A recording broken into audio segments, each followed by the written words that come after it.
Have you ever felt like your entire life was falling apart in an instant? That's exactly how I, Troy, felt one cold October evening. I had always believed I had the perfect family. I was a 50 years old man living in the Chicago suburbs, working hard to provide stability for my small family. My wife, Cassidy, was 48, the person I'd loved and trusted for more than 2 decades. We had three children: Talia, our smart and talented 22 years old daughter; Damien, our promising 19 years old son; and Eden, our 17 years old daughter, who brought innocence and laughter to our home. Every morning, we would start the day with a simple breakfast in our sun drenched kitchen. Weekends were precious time for the whole family to gather, go to the park, or watch football together. I thought that was all a man needed: a loving family and a peaceful home. But, as I learned later, sometimes what we see is just a perfect outer shell, hiding deep cracks inside. That evening, Cassidy and I sat in the living room, the place where we had shared so many memories, the place where we had shared dreams, jokes, and worries. But this time, there were no dreams, no laughter, just an awkward silence. Cassidy began to speak, and I quickly realized that the words she was about to say would change my life forever. "I need to talk to you," she began, her eyes on the floor, as if avoiding my gaze. At that moment, my instincts told me that something terrible was about to happen. And it was. Cassidy confessed that she had been having an affair with her younger coworker, Matt. Not only that, she said that this relationship had been going on for 2 years, 2 years in secret, without my knowledge. Every word she spoke was like a knife stabbing into my heart. But what hurt me the most was not just the betrayal, but the calmness in her voice. "I think this is the right time to tell you," she continued. "The kids are grown, and I want to start a new life with Matt." I sat there, trying to make sense of what I had just heard. Her words seemed to shatter not only our marriage, but my entire worldview. I had not only lost the partner I had trusted, but also the sense of security and stability I had worked so hard to build for my family. I had thought we were a team, a couple that would stick together through thick and thin, but now I realized that I was wrong. I was overwhelmed with emotions: hurt, anger, and disappointment with myself. I began to wonder, how could I not have noticed? How could I have let this happen? But the answers didn't matter at that moment, because I was faced with the harsh reality that Cassidy no longer wanted to be a part of my life. I tried to hold on. I begged her to reconsider, to give our marriage another chance, but the look in Cassidy's eyes when she looked at me was no longer warm or sympathetic. Instead, it was the look of someone who had decided to leave. "I can't stay in a marriage that I'm not happy with," she said. I couldn't say anything more. I just sat there, feeling like the world had collapsed around me. The conversation ended as Cassidy stood up, grabbed a bag she had packed, and walked out the door. She left me alone in the house we had once called home. The house now felt empty, not only because of Cassidy's absence, but also because of the loss of what I'd once held dear: a whole family. That night, I sat alone on the couch, tears streaming down my face. I tried to keep myself from breaking down, but it seemed impossible. I had been the pillar of the family, the one my children looked up to with pride. Now I just felt like a broken man, not knowing how to go on. The next day, my youngest daughter, Eden, came home and quickly realized something was wrong. When she asked, I couldn't hide it anymore. I told her the truth, and for the first time, I saw that she was much more mature than her 17 years. Eden not only comforted me, but also called her two older siblings, Talia and Damien, to come home immediately. In that moment, I realized that even though my marriage was falling apart, I still had my children, and I had to be strong for them. My life has changed forever since that day. But, as I learned later, sometimes falling apart is the first step to rebuilding. And this is my story. A story of betrayal, hurt, and finding myself amidst the broken pieces. It all started with a warm and familiar feeling that my little family was picture perfect. I always believed that I had it all: a devoted wife, 3 adorable children, and a stable life in our suburban Chicago home. My wife, Cassidy, was a dynamic woman who knew how to keep things running smoothly. She loved to cook, enjoyed taking care of the house, and was always considerate of the people around her. Or at least that's what I thought. Every day, I would wake up early, jog around the block, and make a cup of coffee before heading to work. Cassidy would always wake up a little later, often busying herself in the kitchen making breakfast for the family. Weekends were our time together. It might be a walk on the shores of Lake Michigan or sitting in our backyard, laughing at the old wooden table I built myself. I never thought those moments would disappear, but now, looking back, I realized there were signs I missed all along. I remember a time when Cassidy started to change. She suddenly became very interested in exercise and looking after her appearance. At first, I thought it was a positive thing. Who wouldn't want to be healthier? She started going to the gym regularly, spending more time with her younger colleagues, and seemed to be always busy with work at the office. I was even proud of her, thinking she was doing something good for herself. But I was wrong. As time went on, the small gaps between us grew larger. Cassidy often came home from work later, and sometimes she brought stories about work that I couldn't get into.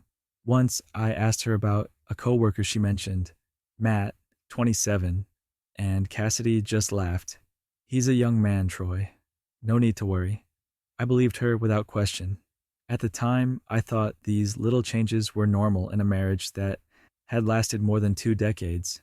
They say love changes over time, becoming less intense and more profound. And I believe we were in that phase, a phase where love was expressed in little things, like Cassidy making me tea in the evening, or me helping her fold the laundry after dinner. But it turned out I had missed the bigger warning signs. I remember walking into my home office one night and seeing Cassidy texting. The light from her phone reflected off her face, and her eyes sparkled in a way I had never seen before. When I asked her who she was talking to, Cassidy just smiled and said, "Just an email from my boss." It was a lie, but I didn't know it at the time. The other day, on a family trip to Yellowstone National Park, Cassidy seemed not quite there. She spent more time on her phone than engaging in conversation or enjoying the majestic scenery. I thought she was busy with work because she kept saying that her team was working on a big project that needed her attention. I didn't ask because I didn't want to ruin our trip, but now I realized it was part of the growing distance between us. These changes were perhaps the clearest signs that things were going wrong. But as a man busy with work and raising a family, I didn't realize the big change that was taking place. I had trusted Cassidy too much, who I thought would always be there for me, no matter what. But reality proved that belief wrong. I even remember the last time we actually had a long, heartfelt conversation. It was a summer evening, after the kids were in bed, and we were sitting on the porch alone. Cassidy asked me what I thought was a strange question at the time. "Troy, do you ever feel like you're missing something in your life?" I immediately told her that I didn't feel like I was missing anything, because I had her and the kids. But now, looking back, I realized that was a warning from her, a signal that she was looking for something she thought I couldn't provide. Pieces started to fall out of our perfect family picture, but I didn't realize it or didn't want to see it. To me, family is everything, and I always believe that love can overcome all difficulties. But the reality is, if only one person tries, all the efforts become meaningless. When Cassidy finally confessed her relationship with Matt, everything suddenly made sense. All the late nights, the secret texts, and the moments when she didn't seem fully present all made sense. But at the time, the truth didn't make me feel relieved that I had answers. Instead, it left me devastated. This stage of my story was not only the beginning of my breakup, but also a painful reminder that I had let myself be blinded by love and trust. But it was also the stage where I began to realize that sometimes, in order to move forward, we need to face the most painful truths in our lives. After Cassidy's confession, I felt like my world had collapsed beneath me. The house I'd once called home was now empty and cold. For the first 2 days after Cassidy left, I could do nothing but sit motionless on the sofa, staring into the empty space and wondering, how did this happen? But then reality began to creep in. I had to face the truth, and it wasn't easy. The day my youngest daughter, Eden, found out was a turning point. When Eden walked into the house after an evening at a friend's house, she immediately knew something was wrong.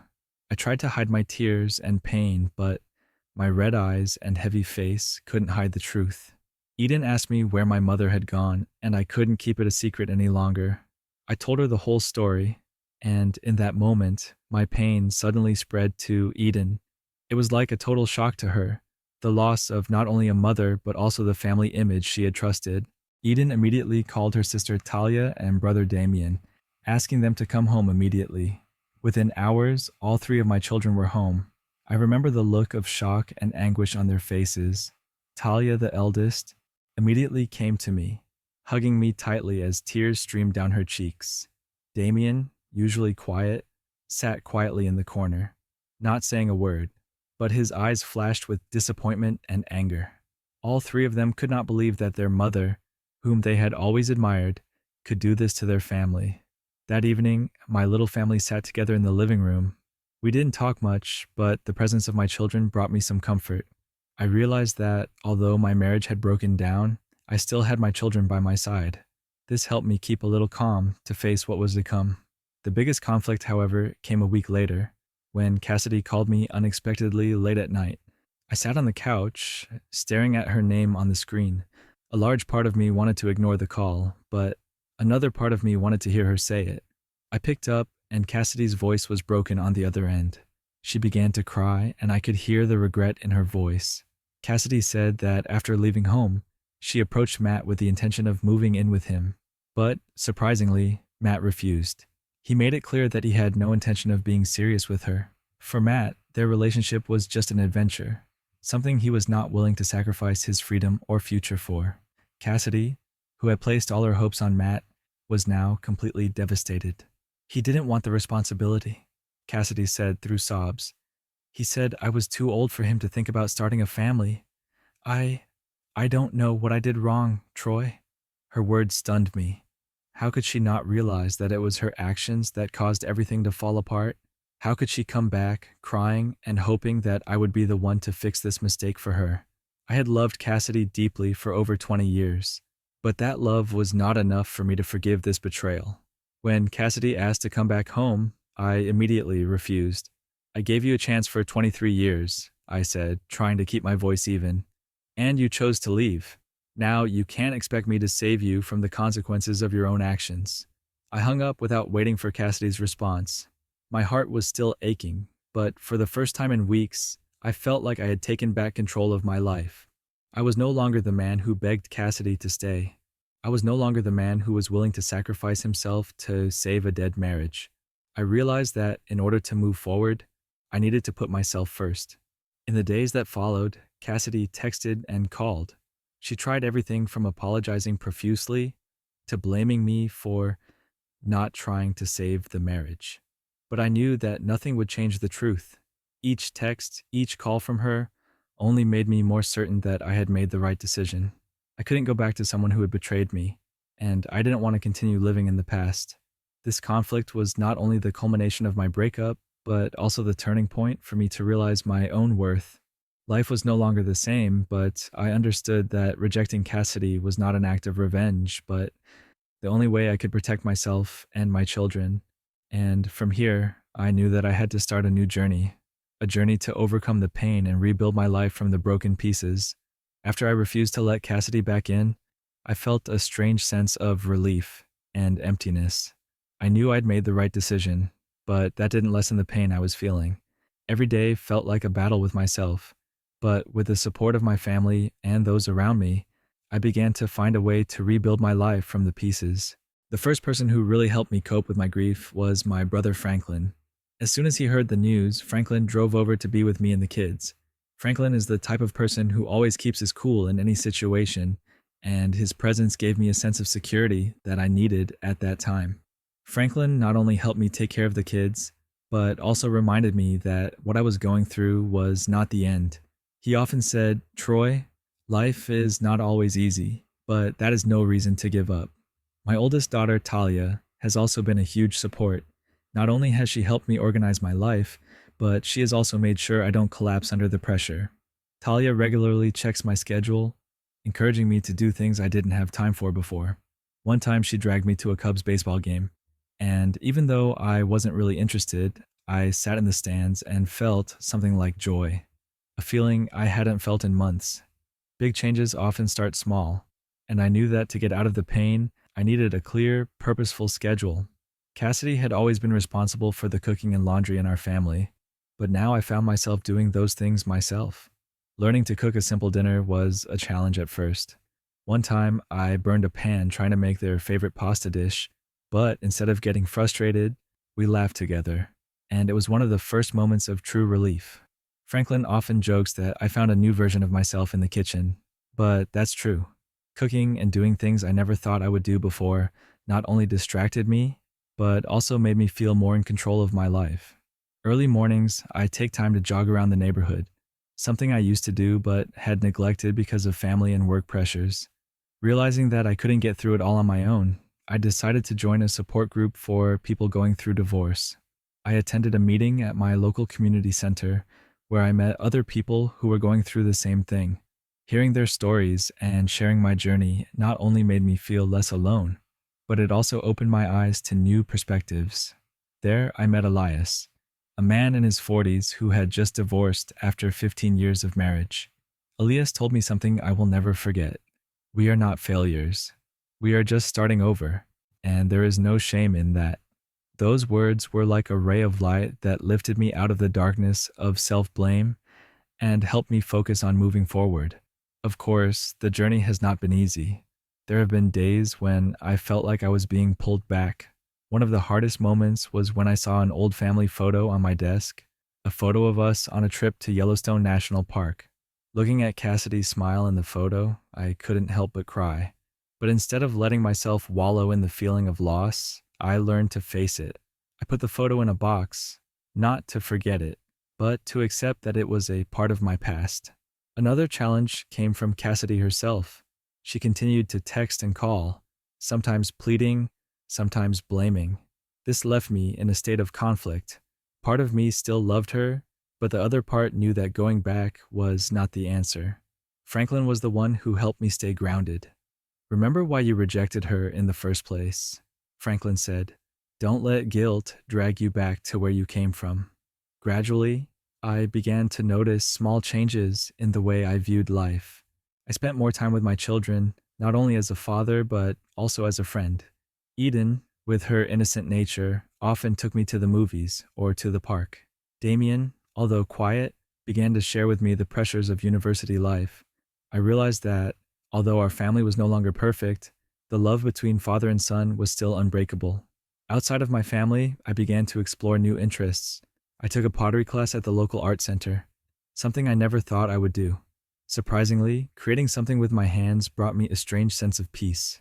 The pots I made weren't perfect, but they symbolized my journey to find myself. Another big turning point in this journey was when I decided to attend a service at my local church. I am not a religious person, but the service brought me a sense of peace and connection that I had been missing for a long time. I didn't find the answers to everything, but I learned to accept that life isn't perfect, and that's okay. As time went on, I began to notice positive changes in my life. Things that used to be a big challenge, like making dinner, cleaning the house, or organizing my daily schedule, became a normal part of life. But it wasn't just about managing my family. I also learned to deal with myself, with the chaotic emotions that used to overwhelm me. One of the most memorable successes has been the relationship between me and my children. When everything started, we were just companions in the pain. But over time, the love and bond between us has grown stronger. Talia, Damien, and Eden have become more than just children. They have become companions who have helped me through the toughest days. We have movie nights at home, cook meals together, and sometimes just sit in the backyard and talk about the little things in life. These moments have made me realize that, while we are no longer the perfect family we once were, we are still a real family. My divorce from Cassidy was finally finalized. Thanks to the help of a lawyer and clear evidence from Cassidy herself, the process was not as long as I'd feared. However, what brought me the most relief was the feeling of facing her in the divorce settlement meetings. Before, just seeing Cassidy made my heart ache, but now I felt a strange sense of peace. She smiled and tried to talk to me, but I responded with minimal politeness. I realized that I no longer loved Cassidy the way I once loved her. It wasn't out of hatred or bitterness, but out of complete letting go. She had chosen her own path, and I had chosen to move on without her. This didn't come from revenge or resentment, but from learning to love and respect myself. My journey through a broken marriage is not just a story about healing from a failed marriage. It is also a story about realizing my own worth. I always thought that I had to sacrifice myself to keep my family together, that it was my responsibility to do everything to make Cassidy and the kids happy. But I realized that happiness cannot come from one-sided sacrifice. It requires balance and sharing from both sides. I also learned that not all breakups are the end. Sometimes they are opportunities to start something new and better. Cassidy's betrayal, as painful as it was, helped me see the flaws in myself, in our relationship, and in how I view life. I no longer blame myself for what happened, because I know that I did my best. Cassidy made her choice, and now I have my choice to live a life that is worthwhile and meaningful. Along with rebuilding myself, I also found joy in the little things that I'd previously overlooked.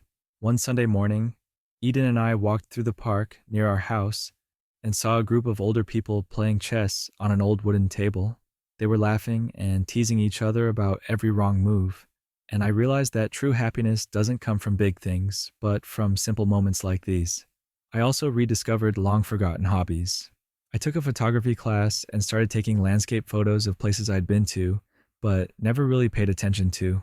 A photo I took of Lake Michigan early one morning was selected for a small photo exhibition at the local art center.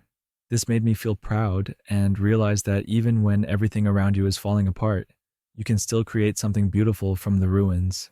My journey doesn't end here. Life goes on, and I know I still have a lot to explore. I've planned a cross-country road trip, something I've always wanted to do but never did. This time, I'm not doing it to escape the pain, but to truly live and enjoy every moment. My children are also entering new stages of their lives.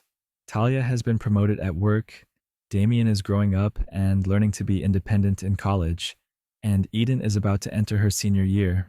I no longer feel the pressure to be the perfect father. Instead, I am learning to love them in the most sincere and natural way. Deep down, I know that this journey has not only changed me, but it has also left a clear message. Not everything is in our control, and that's okay. Sometimes the storms of life come to shatter things that no longer serve us, and only by clearing the rubble can we rebuild a stronger foundation. My journey through Cassidy's betrayal and rebuilding my life is not an easy one, but it is a testament to the fact that people can be stronger than they think. For me, the future is no longer a fear. It is an invitation to keep exploring, to keep loving, and to keep living. As I look back on all that I've been through, one thing is more certain than ever. The pain and loss in our lives do not define us, but how we face and overcome them is what truly defines us. Cassidy's betrayal, as painful as it was the beginning of a journey I never thought I would take, of finding myself and learning to live a more meaningful life. From the heartbreaking moment I learned of Cassidy's affair, I fell into the abyss of despair. Everything seemed to collapse. My marriage was broken, my family was broken, and I didn't know where to start to rebuild my life. But from that darkness, the first light came from my family, from my brother Franklin to my children. It was their presence, their unconditional love, that became the foundation that helped me overcome step by step. I learned to accept reality and face challenges. From self-care to rebuilding my relationship with my children, to finding joy in the little things, I gradually found peace of mind again. The support of my family and new friends helped me move from a state of grief to a state of gratitude, even in the face of hardship. One of the most valuable lessons I learned was the value of self-love. Throughout my 23 years of marriage, I had always put Cassidy and my family first, to the point that I forgot that I was worthy of love and care too. One-sided sacrifice does not create lasting happiness. It only made me forget that, in order to love others, you must first love yourself. I also learned that not everything bad that happens is necessarily negative. Sometimes the most painful events are opportunities to stop, reassess your life, and start a new chapter. A breakup is not the end, but the beginning of a new journey, a journey of growth and rebirth. Gradually, I found joy in things that I once considered trivial. A morning walk in the park, a home-cooked dinner for my children, or even photography lessons at the art center, all brought me a peace I had never felt before. I no longer had to pursue perfection or maintain an ideal image of my family.